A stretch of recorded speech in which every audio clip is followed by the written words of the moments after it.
Assalamualaikum warahmatullahi wabarakatuh. Oke sahabat excellent, pada video kali ini ya sesuai juga dengan request kalian, dan ini adalah soal kiriman juga dari sahabat excellent, ini soal fisika yang menanyakan tentang cara menghitung besarnya momen gaya. Nah kalian ingat lagi ya, bahasa lain dari momen gaya itu, nah kita bisa menyebutnya, bahasa lainnya itu adalah torsi. Jadi torsi itu adalah momen gaya.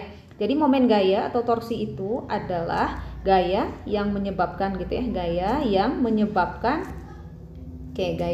menyebabkan benda bisa berotasi ya, benda bisa berotasi atau bergerak melingkar terhadap porosnya. Nah, contoh yang paling gampang ya untuk torsi atau momen gaya itu adalah pada pintu. Kalian biasa membuka atau menutup pintu kan? Nah, biasanya kalau kalian ingin membuka pintu, pasti kalian akan pegang gagang pintunya. Nah, gagang pintu itulah sebagai porosnya. Nanti ketika kita buka, pintu akan melakukan gerak ya, itu setengah lingkaran. Atau ketika kita membuka atau menutup pintu. Nah seperti itu adalah contoh daripada momen gaya. Jadi momen gaya itulah yang menyebabkan benda itu dapat bergerak melingkar atau berotasi. Oke. Untuk rumus torsi itu sendiri ya, rumus untuk torsi itu sendiri adalah dirumuskan dengan tau ya. Tau itu sama juga dengan F yang dikalikan dengan R yang dikalikan dengan sin alfa. Nah ini adalah rumus untuk menghitung besarnya momen gaya yang bekerja pada suatu benda. Oke, supaya kalian lebih paham, kita lihat untuk contoh soalnya. Oke, kita jawab ya, penyelesaian. Kita lihat di sini ada sebuah kayu atau sebuah batang yang masanya kita abaikan. Nah, pada batang ini bekerja, kalau kita lihat ini ada 3 gaya ya. Yang pertama ada FA yang 10 Newton, kemudian B ya, B itu adalah 20 Newton. Kemudian FC, nah pada FC itu dia bekerja dengan membentuk sudut 30 derajat ya, 30 derajat, dan besar FC-nya itu adalah 10 Newton juga. Nah, di sini ini titik A ya. Nah, oke. Jarak dari titik A ke titik B, ini ada jaraknya diketahui ya, 20 cm, dan jarak titik B ke titik C ini juga sama, jaraknya juga 20 cm. Oke. Sekarang, nah karena di sini ada 3 gaya yang bekerja, berarti di situ ada 3 lagi momen gayanya. Berarti di sini ada tau atau momen gaya yang bekerja pada gaya pertama, kemudian momen gaya yang bekerja pada gaya yang kedua atau gaya pada titik B ya, dan momen gaya yang bekerja pada titik C. Nah, kita akan cari satu-satu terlebih dahulu. Nah, kita cari dulu untuk momen gaya yang bekerja pada titik A. Nah, di sini kita lihat ada FA, ini ada gaya ya sebesar 10 Newton. Oke, kita tulis dulu rumusnya. Jadi rumusnya F. Nah, karena dia bekerja pada titik A, berarti FA ya. FA kita kalikan dengan RA ya, kita kalikan dengan RA, kemudian kita kalikan dengan sin alfa. Nah, kita kalikan dengan sin alfa. Oke, ini soalnya ini tinggal ya, maksudnya kita diminta untuk ada yang tinggal maksudnya. Di sini kita diminta untuk menghitung besarnya momen gaya pada titik C. Oke, momen gaya pada titik C. Ya, ini tinggal ya pada titik C. Nah, karena kita akan menghitung besarnya momen gaya yang bekerja pada titik C, maka titik C ini, nah inilah sebagai porosnya. Jadi titik C yang sebagai porosnya, karena kita menghitung besar momen gaya pada titik C-nya. Jadi titik C langsung sebagai porosnya. Oke. Kemudian untuk tau yang kedua atau momen gaya yang bekerja pada titik B, kita tulis dulu rumusnya juga sama, FB kita kalikan dengan RB, kita kalikan dengan sin alfa. Untuk tau C juga sama ya, FC kita kalikan dengan RC, kita kalikan dengan sin alfa. Oke, kita cari satu-satu dulu. Tau A, sebelum kita memasukkan nilai gaya ya, gaya FA dan jaraknya dan sudutnya, kalian harus buat terlebih dahulu arah daripada gaya tersebut atau arah dari momen gaya tersebut. Arahnya, nah kalian jangan bingung, mungkin di sekolah kalian positif itu searah jarum jam. Ya, positif itu searah jarum jam. Sedangkan negatif itu berlawanan arah jarum jam. Ya, berlawanan arah jarum jam. Nah, di sini kita pakai yang ini saja ya, kesepakatan. Ini sebenarnya tanda positif dan negatif ini hanya kesepakatan saja. Kalau seandainya ada yang menggunakan negatif, misalnya itu searah jarum jam, kesepakatannya gitu ya, searah jarum jam. Sedangkan positif itu katanya dia berlawanan. Nah, itu gimana? Nah, dia sama saja. Tidak ada masalah ya untuk perjanjian. Ini hanya sebatas perjanjian saja. Untuk perjanjian tanda, kalian jangan bingung. Kalian boleh gunakan yang ini atau kalian boleh gunakan yang ini. Dia akan sama saja ya. Jadi kita supaya lebih mudah mengingatnya, kita gunakan saja yang pertama. Ya, kita gunakan yang pertama ya, yang positif searah jarum jam dan negatif berlawanan arah jarum jam. Kalau saya ingin gunakan yang kedua bagaimana? Boleh tidak? Ya boleh saja. Ingat ini hanya sebatas perjanjian tanda saja. Jadi tidak mempengaruhi daripada nilai momen gaya yang kita dapatkan ya. Oke, sekarang kita masukkan nilainya. Kita sebelum kita masukkan dulu ya, sebelum kita masukkan nilainya, kita buat arah dari momen gaya terlebih dahulu.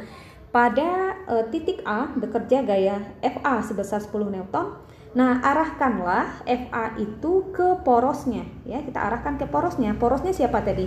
Porosnya kan di titik C kan? Berarti kita arahkan FA ini, kita arahkan ke titik C. Nah, kira-kira dia searah atau berlawanan jarum jam? Searah. Berarti tandanya positif. Nah, gitu ya. Kemudian B.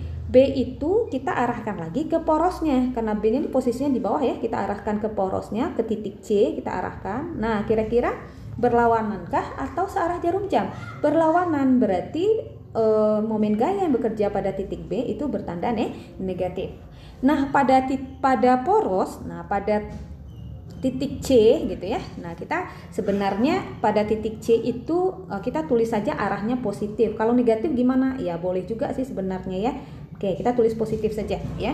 Nah, sekarang kita masukkanlah nilainya. Tau A. Tau A-nya itu FA kali RA dikali sin alfa. FA-nya berapa? FA-nya 10 Newton. Kita kalikan. Hati-hati, R itu adalah jarak, ya kan? R itu kan adalah jarak. Jarak antara siapa? Jarak gaya dengan poros. Nah, jarak gaya itu dengan porosnya. Jadi, jarak dari titik A ke titik C. Berapa jaraknya?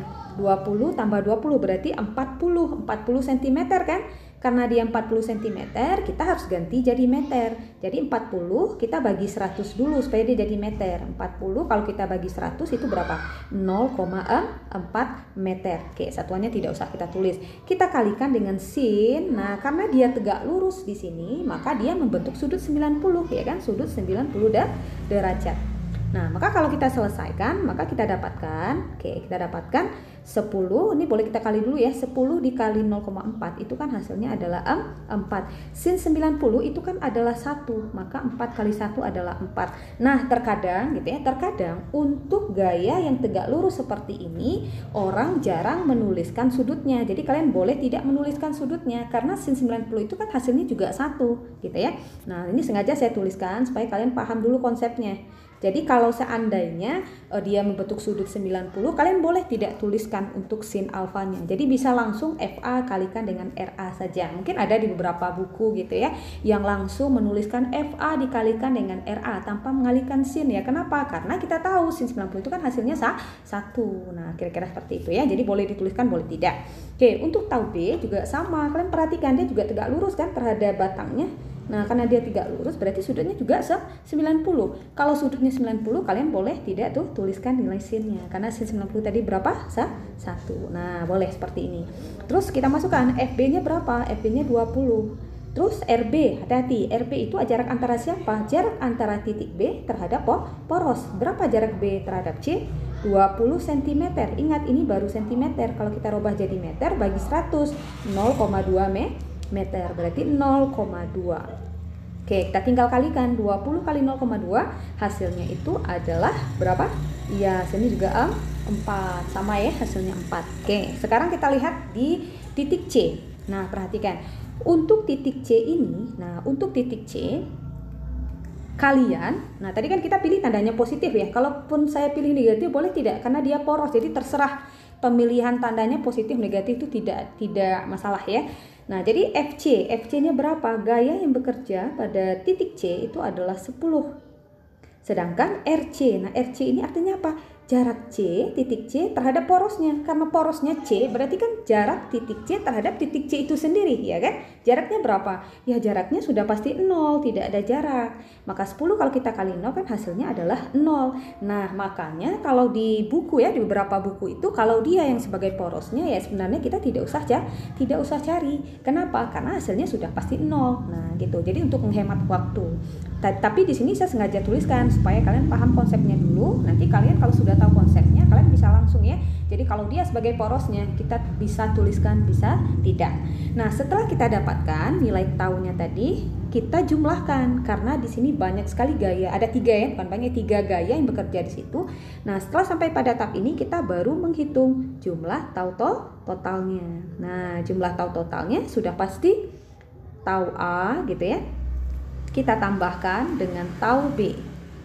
Nah, tau C-nya boleh tidak dituliskan karena hasilnya 0. Nah, gitu. Kita tidak tuliskan. Oke, tau A. Kita lihat dulu tandanya. Tadi tandanya apa? Positif. Oke, kita tulis dulu positif 4. Berarti hasilnya 4. Kita tambahkan dengan tau B. Tau B tadi nilainya atau momen gayanya tadi nilainya negatif. Nah, karena nilainya negatif berarti min. Min berapa? Berapa kita dapat nilai tau B tadi? 4. Berarti min 4. 4 kita tambahkan dengan min 4, hasilnya berapa? Hasilnya itu adalah 0 ya. 4 ditambah 4 itu hasilnya adalah 0. Nah, bagaimana sahabat excellent? Paham kira-kira? Jadi jumlah momen gaya total yang bekerja gitu ya, yang bekerja pada batang tadi ya, yang bekerja pada batang tadi itu adalah 0. Nah, 0 itu artinya apa? Karena momen gaya C bernilai 0, itu artinya adalah FC itu dia berhimpit dengan sumbu rotasi. Nah, bagaimana sahabat excellent? Semoga paham ya. Semoga bermanfaat. Assalamualaikum warahmatullahi wabarakatuh.